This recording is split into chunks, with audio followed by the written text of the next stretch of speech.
Hello. This is the Changing Times, Changing World, bringing you Otherworldly, the Wednesday night show with speakers and topics to entertain and enliven your night and open your eyes to aspects of reality that some deny. I am Chippa Khan, your host, and tonight's guest is Ed Hubbard. And he's going to be talking about the Parliament of World Religions. He posted recently, and I asked him to come on to tell us more. Parliament of World Religions is very, very cool, and I've been meaning to go since forever, and I'm going to be able to go this year because it's virtual. So I'm psyched. And I will introduce Ed, who describes himself as a coffee pusher, adventurer, futurist, psychic, explorer. He's with Witch School, pagan tonight, first elder. I get when people are doing so many things, as busy people tend to do, I begin to babble. So this is Ed, and you like being called Ed, I'm assuming. Yeah, I don't have to call you Magic. My name Ed the Pagan is where everybody knows me from. Okay, and let's I'm just gonna put you up. I'm gonna pin your face up here. So tell us more about the Parliament of World Religions, and I may jump in to ask questions, mostly because I'm terrifically interested myself. But I think we all need to know about it. So for me, it's been a life quest. I've been involved with the Parliament, the second Parliament, about 3 years before it actually began by being a volunteer. I was the first pagan volunteer at the Parliament. And so that was something that was a lot of fun. I worked in the offices ahead of time. And a lot of people didn't believe it was going to happen. But it really began in 1893 as part of my city, which I love so much, Chicago's Columbus Exposition. And it brought over a number of religious figures over from Europe, but especially from Asia. Swami Vivekananda, which brought in the huge yoga movement, came through the Parliament of World Religion. The father of Zen Buddhism in America, Soya, was introduced there. So they introduced a lot of religious concepts. What wasn't there were Latter-day Saints. They did not bring in the Native Americans. They did not bring in a lot of indigenous religions, and that would be something that would alter what would happen next. But in 1893, they would come out and they would talk about their religions.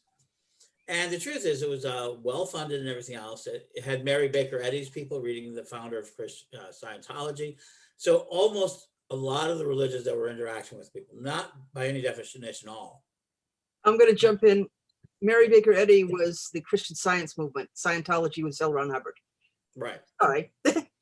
I'm sorry, yes. L. Ron Hubbard's people would be involved too. I mean, this was an open system.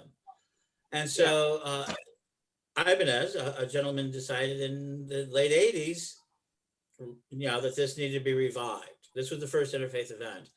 And he decided to rent the Palmer House. He started getting staff together, and he invited people from all over the world to be religious, and I got to be assistant volunteer. And that had a huge impact 100 years later of dealing with it, except now they were dealing with the issues of the indigenous people. They were dealing with a lot of issues. And then Hans Kung, amongst others, who just recently passed away, wrote something called The Global Ethic.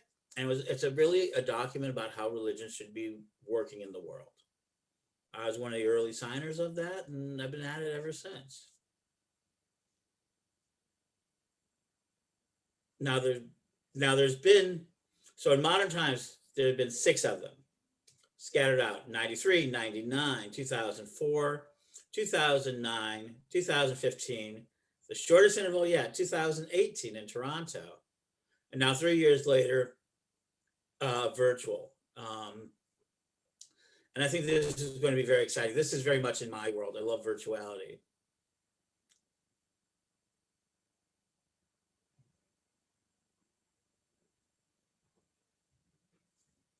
You're muted. Oh, I'm sorry. I muted myself. I said I'm getting used to virtuality, and I am not comfortable yet, but I'm getting more so as with my weekly show and the conference last year. Right. So for me, the parliament has been this very important element, and I have my own thread through it. No two people's elements are the same, but we did get to see the rise of Wicca, particularly for me, from my point of view, and paganism, from where in the 93, we were not even considered a viable force inside the parliament at the time because we didn't. And to now we've had Vice Chairman Andres of Earth Spirit. He's been there for 2 terms as Vice Chairman. You also had Phyllis Carrot, who put on one of the most beautiful parliaments I've ever seen, who was a Vice Chairman and now is, again, a trustee, but as a Wiccan. I think one of the things people don't realize, the parliament is very much a governmental and academic activity. A lot of people think of it as an academic activity, but it's really a global governance. Not in government like they set laws, but governance, how we're going to manage to deal with each other. How can we deal with each other in better interfaith? How can we deal with each other in governing some of the problems that we have? And to be in 2018, Reverend Don Lewis and a lot of the Wiccans got together along with Phyllis Carrot, and we finally got is Wicca global religion? We got finally an affirmation of being recognized at that level. Because for the parliament, and Andres has worked really hard. He's been such a great elder, is that he's basically worked with the idea that paganism, for purposes of the parliament, represents the indigenous religions of Europe and near Mediterranean, which allies his issues and things with the indigenous people. And that was why it was so important for us to get a Wicca designation, because we don't necessarily fit into that designation, and we want Andres to have success at it. He's been a great chairman and to do so. So I was just so Rom Uvula, the Lithuanian, Russian, those indigenous ones that have been resurfacing, that would be some of them considered indigenous. But indigenous. None of the what about the recreated, the Kemetic and the Norse, which I really think is I think that to a certain degree, I think has been kind of discussed. I think it's based on the individual groups. I have no way of making a sound decision and that sort of thing. I do know the BTWs, British Traditional Witchcraft, falls under the indigenous versus the other groups are oftentimes put in new religious movements, which are religions that are less than 100 years old, or in different forms. So they will refer to more of those movements as neo-paganism, just like Isaac Bonowitz did at one time, just like we've done Sephiroth rituals. Neo-paganism is a definite statement there that a lot of those types of faiths follow, and they're recognized too. So no, I'm thinking about it. Thinking about Isaac's way of dividing, I think we have to. You probably lived through the 60s, 70s period where it was all, oh, this is the old religion, we're just going back, and it was full of such fantasy. I'm a little younger than that. I went through the 90s identity wars. My career begins in the 90s. Okay, I'm sorry. I see. No, you know what you're talking about. You've been all to the problems. Okay, yeah. Well, I was, and there was a lot of BS going around. There was, 9 million witches burned, and we had no academic way of looking at the sources, and there was a lot of BS out there. and so when we started the parliament, when we started our activities in the parliament, right, we had the great lady Olivia Robertson, one of the 8 first people picked for the Fellowship of Isis. But that's not inherently pagan. It's a goddess religion. People make that mistake all the time. Wait a minute. So clarify that. So the Fellowship of Isis doesn't rate itself as a pagan religion. It's a goddess religious group. which includes religion, goddesses, including Christianity, India, all the different forms of goddesses, Isis of 10,000 names. Okay. So the thing is, so when you get into to talking at these types of levels, everybody tries to make us all very, very generic, all very much the same, because it's easier to put labels on us. It's supposedly easier to get rights. But once you get finally to like at the parliament, they want to know the differences. They have art performances.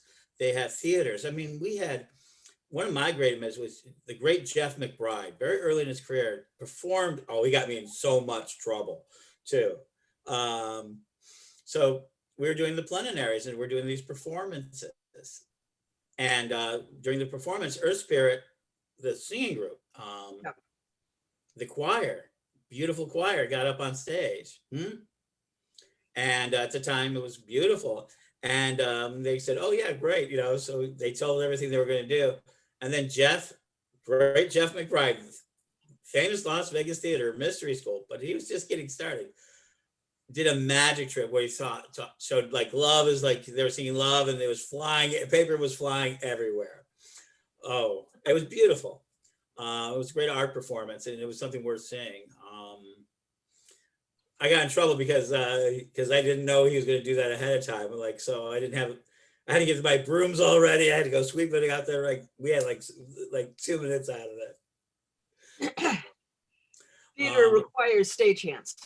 Oh yeah, and that was for me a very big experience. It changed my life. Every parliament has changed the course of my life. Getting it, I think the last one got me closer to where I wanted to be, but each one is a changing event because it really touches the world, and it allows you to do like I got to hear throat singers from the music of throat singers. How they get those double tonals. I get to see met a lot of people with a lot of different faiths and interact with them, but knowing that they're different than I am. And that's what people learn a lot at the parliament is that we have so many similarities for all the differences we have. That is a huge thing, especially in paganism, because switching from the our way is the right way mindset, there's a lot of pagans who are calling themselves recovered Christians or recovered Catholics or whatever, but they are leaving something that was not successful for them and haven't quite found the one path that works best for them. And I think a lot of people who are still hostile toward organized religion, which has not been kind to the new neo-paganisms, because we tend to not organize. And if we do it badly. A lot of people do. Let me be honest with my tradition, with its Correllian tradition. Because of my activities very early on with the Parliament of World Religions and how I worked with them, right, created a situation for me where I basically needed to meet the demands that a global community wanted. Meaning having 100,000 people who would say, yes, I'm part of that group at 100,000, which was the UN numbers of minimum viable religious groups, to show that we had a coherent theology, to show that we had a coherent philosophy, and more importantly, that we had a group of people who would act in an interfaith way. It took me 25 years to really get to that point in the parliament. But that's one of the things we were able to do. The people who work with the parliament are trying to act within these sort of global structures. And then people go, well, we don't want to be a part of that. We don't want to be a part of the rules. And that's the real hardness of why should we even spend our money and time involved with interfaith when a lot of people really don't even want to be involved with interfaith. Yeah.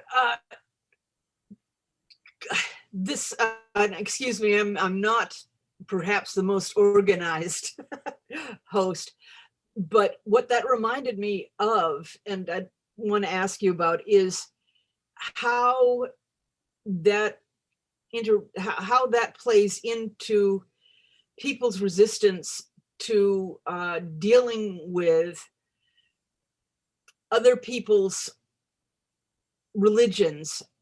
We're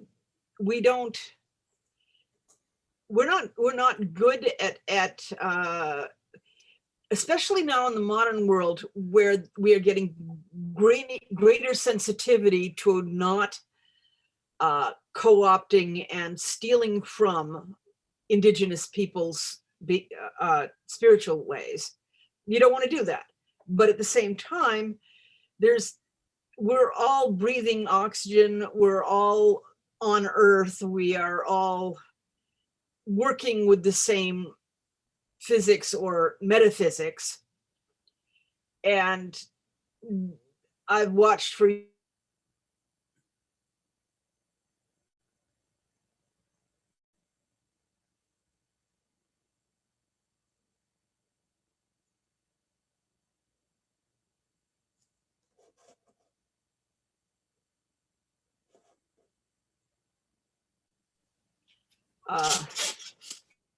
I think I may have gotten lost.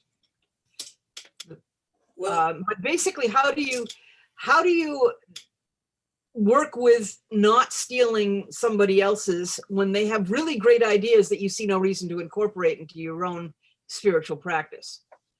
I don't. I basically want to understand. So I think the difference between honor and respect, and I think that is an important part of it. I mean, I've been in sweat lodges with indigenous people. I've actually been in a couple of rituals where indigenous people discover they're not for me. Some of them are not for me, but I was able to see them in their practice. What the problem is when somebody makes a claim of a practice that is not their own, and they didn't spend time learning it, and then they perform it. Sweat lodges. We had a New Ager who thought he understood sweat lodges, and he killed a bunch of people. He went to prison. If you do not know that art of doing a sweat lodge, it's not just throwing a bunch of tarps on top of a wooden house and throwing steam into it. There's an actual trained process. There's an actual capability, not just the spiritual aspect, but physical training. A lot of practices appear to be spiritual, but they're also deeply physical. They're not just emotional, but they're actually physical. The reason why you go into sweat lodge is literally to burn out the toxins from your body. Then you're going to have an emotional response, and then you're going to have a spiritual response. So if you think you can go out in your yard and just do one, that's where we make our mistake. Now, if you go out, train, learn, and do them, and it's an art, it's a skill, then you know how to interfere in that physical aspect. Then you know how to interfere in that emotional aspect. And then finally, you can pay attention to the spiritual one. But so many beginners, like I see it at pagan festivals where you see both the good and the bad, the trained and the untrained. Yeah. This is just one example. I think one of the more prominent examples we have at festivals, where everybody tries to do a sweat lodge and I look for the trained or untrained. And when I find out how, I will not enter a sweat lodge with an untrained person. I just won't. And that's my answer to it. But then you have other practices and then you have them debate. But at the same time, medications and science and the way we learn things has got to be shared. And I think it's true of magic and spirituality. The more we can actually share these practices and understand them and incorporate them into our lives, the better off we're going to be. So it's that real thin line of what do we do that really requires training, and what is it that we can bring into our lives that's good for us. And I think that's a difficult line. And I think that's one of the things that the Parliament constantly wrestles with. If you want to know, is one of the things that are grit every time, it is that acceptance between these very diverse religions. And it causes grit, and it can cause arguments, and it can create debates and that sort of thing. And in the debate within this framework called the global ethic. I just love that. I don't think it would be real if there weren't disagreements, because these are deeply held core beliefs. And if they're being challenged by somebody else having a different deeply held core belief that they seem mutually exclusive, you're going to need to learn some stuff. And that's the brilliant, it's learning some stuff. That's why I'm psyched about this. You know, I am really too, especially with the, again, we talk about virtuality. We've been very, so I've been very virtual. This is one of the things people, if you go back, I have actually filmed from 2009. I have filmed from most of the parliaments. And we put that up on YouTube, you know, inside Magic TV. I was one of the first pagan reporters. I was the first pagan reporter, got first and recognized in 2009 as a reporter because of my work with Pagans Tonight Radio and the Daily Spell and Daily Goddess.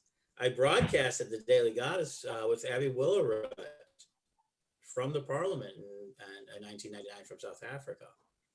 So I've always brought it to the community, and I've always brought it back to the community to discuss it and to talk with them. Witch School was born out of the Parliament, a desire to teach. Oh, okay. And so I learned about the idea of it, and everybody hears about my spell casting that I casted it, but the seeds of it were born out of the 99 Parliament. How do we communicate effectively? We're using online systems. And we discovered that we put our knowledge, our books, into people's hands through electronics. And that's something the Parliament has lagged on. This is one of the things I'm excited about, because the Parliament in and of itself has really lagged on electronics, on the ability to do virtually. They've been very much a physical event. It's hard not to like that face-to-face. And they broadcasted it more like television. So it's very interesting to see how this will handle. Yeah, I wish we had more people here because we could then talk about the Changing Times, Changing Worlds has two main features, although we have added entertainment in recent years, which is the workshops, and which is somebody sharing something that they think other people would be interested in now. And the other is panels where we talk about things. And now that I'm no longer running around doing the business, you almost find me full-time in the panel room, because discussing things is, you know, what does getting several shamans together to discuss how shamanism works for them, getting several healers talk about how you recover when you've depleted yourself, so getting several diviners to discuss which systems work best for which types of issues. This is my meat and bread, vitamins, ecstasy. I'm not, I like panels. I like give and take. I like it better when people, I'm talking to you, Helga and Henry, to ask questions, because what doesn't occur to me may be the most important thing for me to hear. So to me, the idea of just being able to listen while two people who are discussing coming at the same problem from different directions. Oh, that sounds so good. I bet you've seen that. I do and I don't. I will tell you, our most successful leaders are single-minded in our community.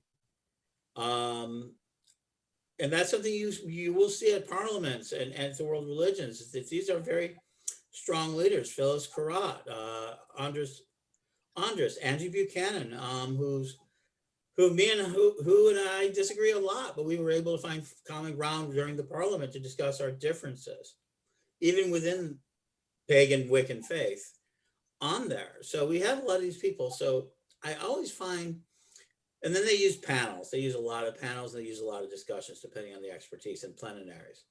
So there's a lot of different ways for people to listen. For me, it's both. But the number one reason why I think pagans should take advantage of this year is to continue. This is the place we have the most leverage in any sort of organized religious world. We have members that are boards of the trustee. We haven't had trustee emeritus. and Andrew Buchanan. We've had ambassadors, Jerry Hildebrand and River Higginbotham. They were literally ambassadors to a semi-governmental body. So we've had this sort of representation, and this time, with it being only $50 until May 31st, and it is being virtualized by people, I think this is an excellent opportunity to give those individuals a lot more support. Showing that we are a part of this argument, that give our trustees more of the conversation. So when the 2023-24 event comes up, right, that we're not just voices in the dark that kind of be placated by a spot or two, but that we can actually become integral parts of how we design these sort of meetings. We can have the right type of discussions. Yeah, I'm afraid I may be projecting a lot of fantasy onto this, because all I know about the Parliament is looking at the website and the wonderful stories of people who've come back from having been at the Parliament telling, and I'm like, oh, I want to go there.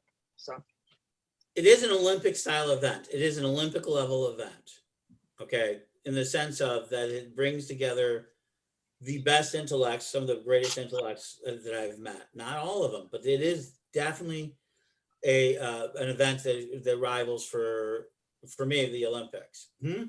I've always made that joke about it being the Olympics of religion, but it is that ideology that basically that this is an important event, and it's changed how my tradition of Wicca has interacted with the world. It's changed how I have interacted with the world. So I'm very much changed by the Parliament. And I'll tell you the first way it changed me in '93. It made it very clear. So there's a picture out there, and I wish I could find it again because I don't keep a lot of stuff. But I was working in the Parliament, and we were not allowed as volunteers to show our religious garb.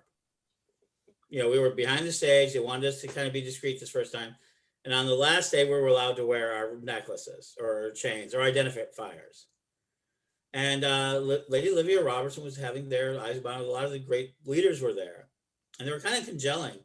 And they were about to take a big picture of the leadership of Just Pagans. And Olivia Robertson grabbed me and put me into the picture. Now, they've already rejected a bunch of people that I know that like do more than I did, but she grabbed me. And when that picture got published, it was like, who is this kid? Oh, he must be national leadership because he was involved with all of these national leaders. And boom, that's when I became a sort of nationalized leader. That's when I became a nationalized leader, following Isaac and all these guys were there. And here I was, like, on the average, 20 years younger than them, and saying, okay, Ed, what's your thing? You're in the game. So it put me, when I was like basically 30 years old, I became part of the national scene through the Parliament. So what is your thing? What is the thing that you're trying to accomplish with your life in the Parliament? Oh, me right now? I very much tell people I'm a Noah. Yes, I'm trying to create enough pagan. Noah's Ark? Huh? Like Noah's Ark? Like Noah's Ark. Okay. Yes. I'm a deep Gaiist. I'm a big believer in Gaiism. Oberon's LCA Genesis, James Lovelock, Gaia's Hypothesis. He just brought a book out for his 100th birthday, which is really startling. What he has to say fits a lot of what it is. Basically, I've been going around trying to create ways to preserve our information, preserve our knowledge. Oh God, how wonderful. I have thousands. So Magic TV has literally several thousands of hours of interviews with people, both on and off. And the Parliament's one of those projects that I bring into it. Pagans Tonight Radio once did broadcasts from the Parliament of World Religion, and we have over a total of 3,226 shows and over 7,000 hours of radio programming. I'm a big archivist. If you haven't known that, I'm a huge archivist. Is there a place we can go and look? Is a lot of it on it? Where should we look? So you can go to paganstonight.com for our podcast. Okay. And Magic TV on YouTube has got a lot of our stuff. All our videos, everything we've ever produced is on there. And we have Witch School, we have that, but those are the two that are really related to the community and the Parliament. If you go in there and look for Parliament stuff, you'll find everything we have had out there. We keep it very much to the public. So you go to YouTube and start a search and follow the Magic TV. It's Magic, MAGICK TV. It's one of the very first YouTube channels. Cool. I'm very proud of that. I get into technology. Right now I'm on Clubhouse. You can find me there. Okay. And Pagan World's there. And, so I'm constantly creating platforms for pagans. And that's all out of the original idea of the Parliament for me, is that we had to have not a common voice, but we needed more of a chorus so that we can understand each other. So when we go to these bigger events where we are trying to exert our authority, we're not trying to exert 10 different authorities or 20 different authorities. We say, this is our umbrella. Yeah. That's a hard argument. It doesn't always work, trust me. No, it's a hard argument because we don't get along. Quite often people embrace their differences more than their similarities. Now, I think one of the legacies that's coming out of from me is that for years I was known for witch wars and everything else. I put out the manual called Witch Wars Defense Manual. You can find it online somewhere. Really? Oh okay. Yeah, absolutely. It's one of the more arcane. It's like it's out there. edthepagan.com. Anything you want to find there. social.edthepagan.com is what I'm looking at. social.edthepagan.com is like this huge where I kind of put a lot of stuff out there that where you can link into stuff. Okay, that's no, I could spend way too much time looking up your and it's only important to the aspect of attention now is the engine of our economy. It is no longer, we're going to see it shift from retail and stores and those sorts of extravaganzas in the public. I think you're going to see smaller events. You're starting to see that. You're going to see them more hybridized. So people can go in and attend it. There's a little robot that I want that you put an iPad into, and you can go and you can move it through conventions and it'll shake hands and talk to people. They're using them in Japan right now, and you can rent them. Oh, neat. Yeah. So I think the world is changing for pagans. Yeah. I think it's changing in a big way. And I think that it's going to be very difficult for a lot of them. Right? Because I think what you see coming out of it will be this sort of higher kind of responsibility, a higher knowing. I always say it. So Patrick McCollum, is a big member of the Parliament. He's gone global. I mean, he's one of the only few people we've had actually work the UN in a big way. And so do we recognize them? Do we continue to see their legacy as our legacy? That's going to be the real hard part of the next generation of what's happening now. Will all the people that we see as names, will they as they pass through the game, be recognized for their work? Because they're very different from Gardner and Sheba and Karl Wojcicki, who ran Llewellyn, the single most important pagan of the 20th century, in my opinion, because he put us all on the map. I agree. With his energy. Yeah, it's my other. I'm a pagan. I'm also a historian, and I think I may sometimes bore people by doing the well actually and going back and correcting. It's like, this actually the 9,000 people burned figure comes from a book from the 1860s, which went and go back to a feminist writing in the 1840s. And I like going back to let's look and see where it came. See where these new things came in. How did we change? How did we become what we are now? It's the history of religion, the history of people talk about how did you convert to paganism.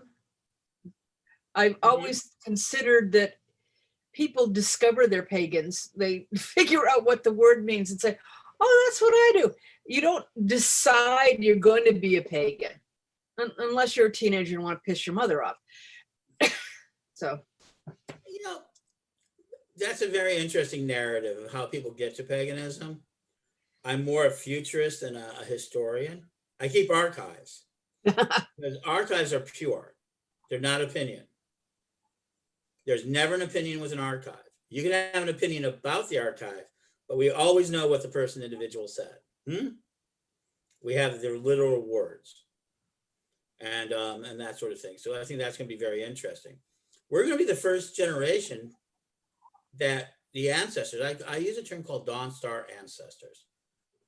And they were the first ancestors who painted the cave walls. They're the first ancestors who figured out how to write language.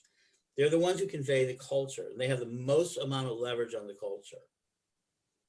The pagans that are born today, the people who are in the leadership today, will never have, no future generation of pagans will have as much leverage on the future as we do in the way that we create ourselves. We by far have the ability, as I mentioned, I'm a Noah, in the sense of I want to create archives in Alexandrian libraries on chips. I want to save seeds. I want to buy land, create islands, because I'm also a member of the Extinction Rebellion and a paladin of Gaia, literally. And I do not believe we're coming out of this climate change unscathed. I think that it's going to last several hundred years, that we're going to have to convey through a world, through a mass extinction, through all of these things. And this is where the parliament is very important, because they take up water projects and food projects. They try to find ways to create peace when we're really facing some really big hardships and potential war over this change the way we use water. And we're going to be a capitalistic society for a long time. So I tell pagans, form your heartlands, form your wisterias, get your estates, not cutting yourself off, gridding off. Because everybody says, oh, we're going to get off the grid. No, we don't want to be Amish. Unless you want to be Amish, have a lifestyle that's Amish, 21st century Amish is possible. But be able to preserve life for yourself, that sort of thing. And so getting involved with things like the parliament, as these things begin to happen, and you have people involved with other religions, so that if you're being prosecuted in your area, let's say you're in Iowa, and you're being prosecuted or persecuted by a particular Baptist church or a Sikh temple or whatever, let's say Baptist church. Mm-hmm. If you're involved with the parliament, you might know somebody or know somebody who knows somebody. It increases our 6 degrees of attention to say, hey, can you talk to them about what's happening and getting us to the table? The parliament will get more groups to the table to negotiate how to live life. And that may not seem like a big deal in the United States because we have such powerful religious freedom. But there are women being burned as witches in Ghana and India and all around the world.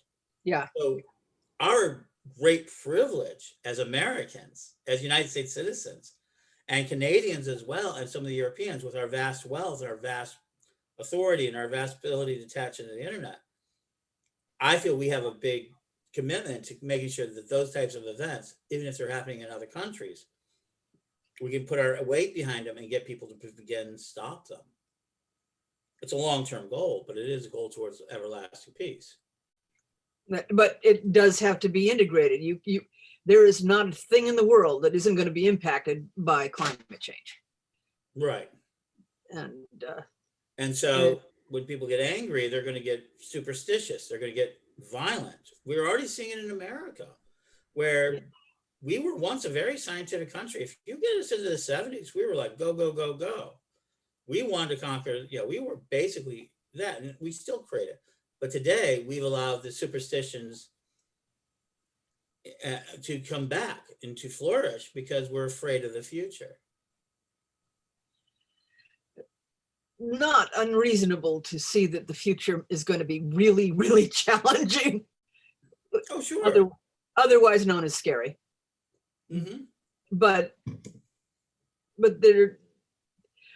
Yeah, when you look at the number of people who, bottom line, support Trump, only get all their news out of Fox. I have a sister who basically says that the only real news, the only authentic news that gives you the real story is Fox, which makes me want to cry and pull my hair.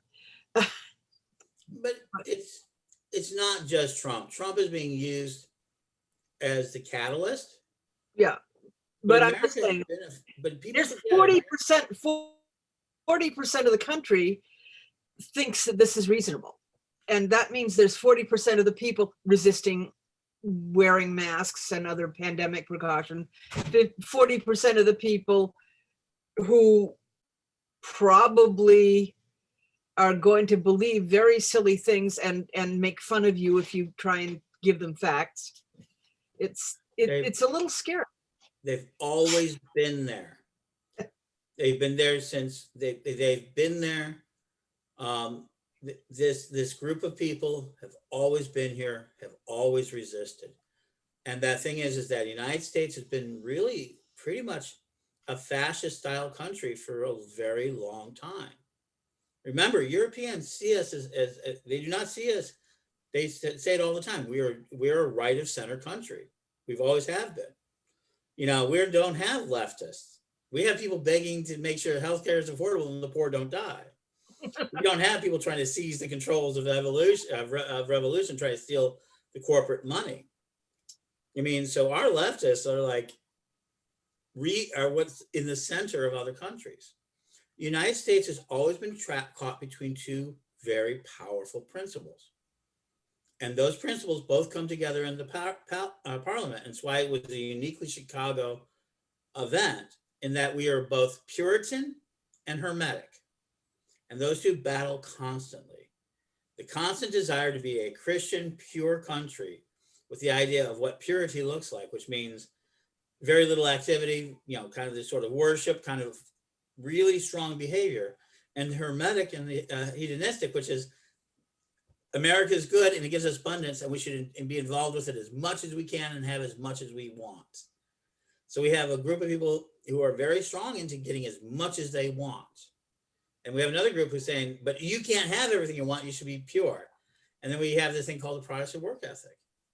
We're the only country in the world. The United States has been very much a country of the world, which is both generous and ruthless with our own people in the same way. No other country is like us. And at the same time, because of that, we're launching rockets into space. We're fighting multiple wars. We're generating more wealth than anyone can possibly imagine. And we feel impoverished at the same time. We feel broke, we feel poor, and we feel abused as a population. And that's not Trump. That's the way that our system has been built. And so people turn to religion, to turn to faith, and now they're turning away from it. And that with the parliament, you're trying to get to people to kind of agree how they can help each other. So you don't have things like food pantries that only serve one religion. Ooh. I didn't know that was a thing. What? A food pantry that would only serve one religion. Tons of them.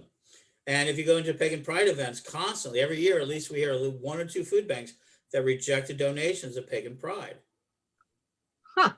Every year we hear 1 to 2 cases of it where they will not accept it.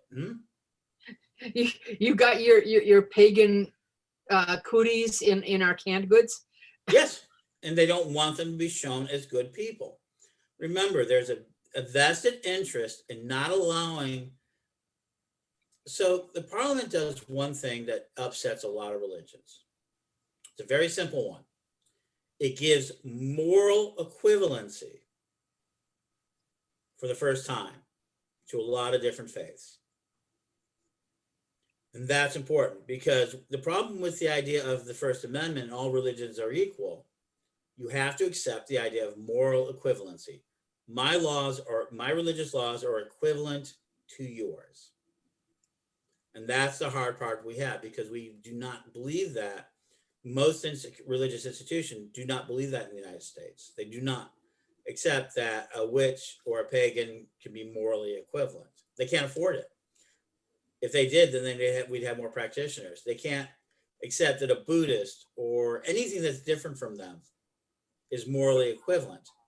When you enter into the Or God parliament forbid, space, atheist. I was going to say an atheist. Oh my gosh. If you haven't got religion, wouldn't everybody be rotten? And the atheists are like, no, you're good to other people because you're a good person and it's right to do. And they said, but you haven't got God rewarding you or punishing you if you don't. It's like, yeah, but it's the right thing to do. So if you're the only reason you're not committing hideous crimes is because you have a religious belief that prohibits you, then there's something dangerous about you. Yeah. Penn and Teller, I love his description. He says, I'm an atheist. And everybody goes on and says, well, how much rape do you commit? I commit all the rape that I want, which is none. Right? I do not do that. And that he says he's very afraid for people who do not want to do that because they're told religiously they're not allowed to. So that moment is about moral equivalency, that nobody should be harming another. That's a moral equivalent. And at Parliament, we explore how do we get more of that moral equivalency? How do we get more of that shared between people? And of course, the extreme right in America considers it. So I'll give you one really weird little feature for it. And so when I went to the original Parliament in '93, which was the second Parliament, but the first of modern times, there was a group of the LaRouches. I don't know if you remember, they were a radical political party in the 80s and 90s. And they basically said this was the one world religion that was going to happen. They saw this as the parliament of the world religions, is the one world religion. They're going to make one world religion and they're going to then take over the world with it. That was a real belief. And it's nothing of the truth of that. Yeah. I was, I would love to hear more about what, other than say theater, which is going to have to be slightly different if it's virtual. What other cool things go on at the Parliament? Talk about, sell it to all the people who I hope will be watching this on our YouTube, because I think it's going to be great. So I really am radically interested in seeing how they're going to virtual. So the strongest thing of the modern parliaments is the deep commitment to indigenous rights. Every single time they've brought us some amazing speakers and activities. They open up the Parliament and they work with the indigenous people locally, and they bring them out. We've had fire circles, we've had all of that nature. So if you're into a place where indigenous people are going to trust to share their practices and everything else, Angela Munn, one of our own people, went through a shamanic course set to learn how to explain it better, so she can talk with them and be part of them. They had that whole coursing system of how to speak better with indigenous people. 2, the idea then we'll see it. So right now you can go to the Parliament and actually put in a presentation paper. Don't think you're going to put in your little Sunday festival piece. Mine that I'm trying to get across. I've only gotten one speech across, which was how to commit to online education, how to teach religions through online education. Toughest class I ever taught. I had Muslim leaders go, well, what if we don't agree with them? I go, there's not much you can do. There's free speech on the internet. They were really upset with me.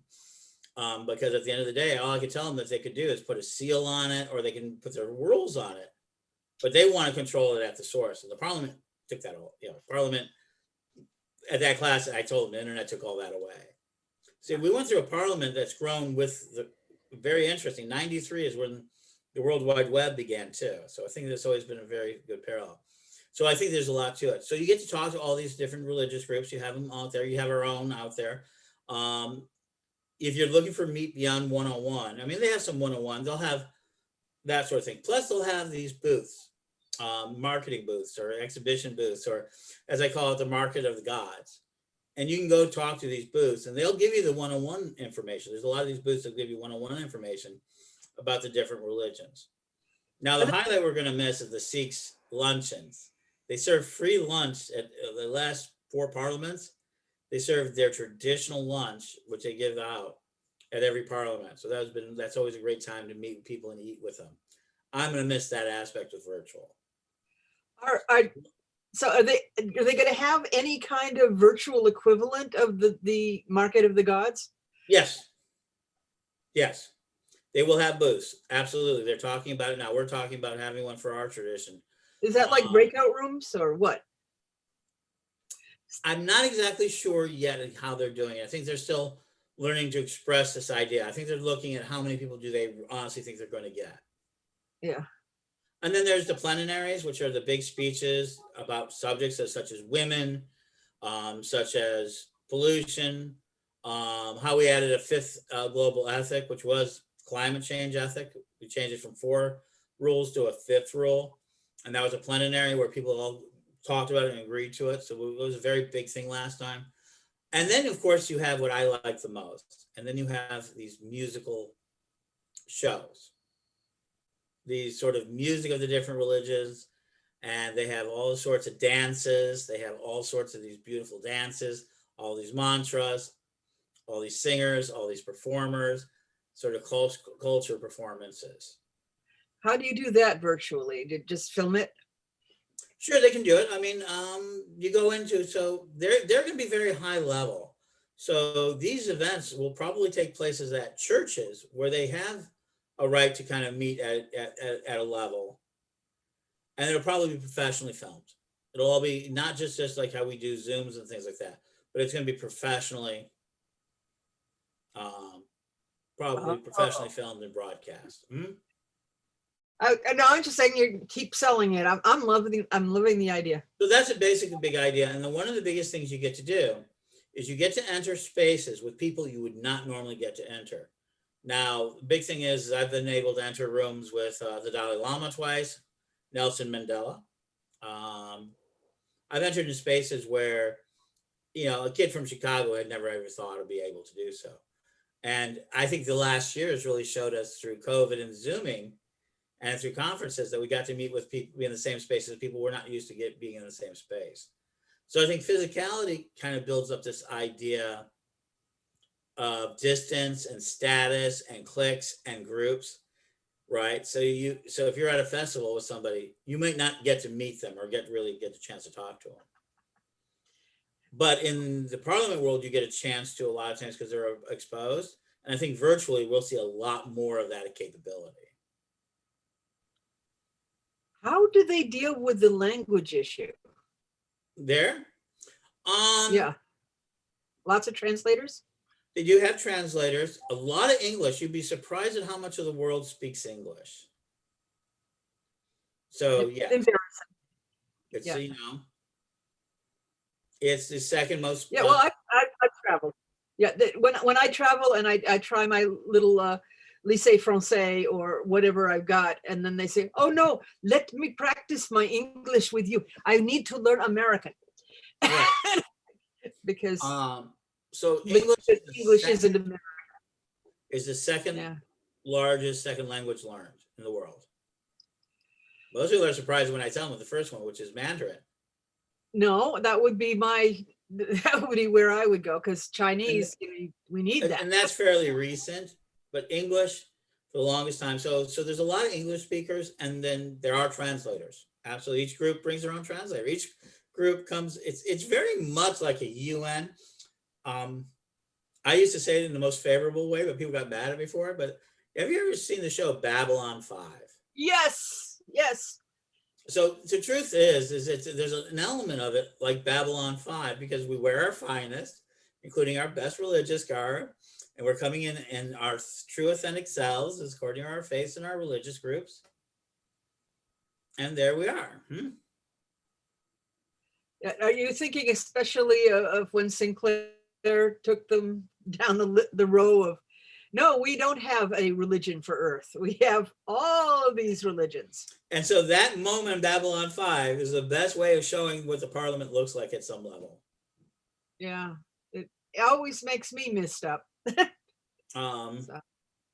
So it's our highest angels, our highest aspirations, it's our higher selves, whatever way you want to phrase it, meeting together to seek a way to speak. And this time they're falling to the ability of they're falling now into the ability of using virtual. Like a lot of things, it's collapsing into the disruptive virtual world, which is the biggest shift and change since the printing press. It's going to change the way we live, and they're going to experiment with it. And I think that depending on how it does, we'll see how it goes. But I don't think it's going to stay there. I don't think this is. I think this is a unique aberration of the time, and I think that everybody should, I know $50 can be something. I know some groups are sponsoring other people. I understand that, and that's until March 31st. But I do think that it is an important aspect. Mm-hmm. I'm so psyched. I think changing times, changing worlds, I expect will go hybrid afterwards, because I think there's so many good things about virtual that we'll want to continue that. I mean, you get speakers from the other side of the country, or maybe the other continents if you. So, yeah, another time I'd love to tell you what I think about hybridization and where we're going technologically. I'm very much a techno mage. I actually do think I'm going to be attending several events this year that will both be hybrid, such as Heartland Pagan Festival, where I'll be speaking. Three Gates Festival, where I'm going to go physical. Plus, the Order of Paladins are going to be coming virtually and physically from Puff. Yeah, so you're going to see a lot of these experimental hybridizations this year. And where can we go to look for these things? That, because I wasn't able to write them down fast enough. So I think they're throughout. You'll see them scattered throughout. I will get up a Page World. My next project, which opens May 1st, is Pagan World, pagan.world. It's going to be a directory, so I'm hoping to get some there. Check me out on Facebook. I'm at Ed the Pagan. Yeah. I'm Ed the Pagan everywhere, so just kind of check it out, and I'll figure out where we can get you the link to it. Yeah, because I live and breathe information, and see, to me, you may be a futurist, but I'm a contextist. I want to put everything in context and see how did it get this way. So this is just the idea of seeing all these different religions interact in a positive way. I'm psyched. Okay, so this has been Changing Time, Wednesday show, Otherworldly. We hope you will come to the conference in November, which is going to be held this year online, virtual, via Zoom, November 8th through the 14th, evening classes and panels Monday through Friday and all weekend long. Please tell your friends about Changing Times, Changing Worlds. Tell them about the Wednesday show. Tell them about, because word of mouth is our best thing. And remember, there's more to the world than just what you can touch and feel. And you know that. Oh, next week we're having Rod Cox, who is the developer of Runewalder, which was described when I first discovered it as a combination of Reiki and runes. And first, Raven Caldera is going to be on with Pagan Homesteading, first weekend in first Wednesday in May. But thank you so much. And that's it for this week. Thank you, Ed the Pagan. I'm really psyched, and I don't know if we'll see each other at the Parliament, but maybe we'll be at some of the same events. Well, I don't know how that works. Flying. This virtual one, we've got some things we'll be giving to the community, give them ways to communicate with us. So we're hoping to have that as well. Okay. But thank you so much. This is something that's dear to me. Is I love these things. When I first discovered pagan conferences, I got quite giddy. Do you remember? I should turn this off. Thank you, everybody, and stop recording. Stop.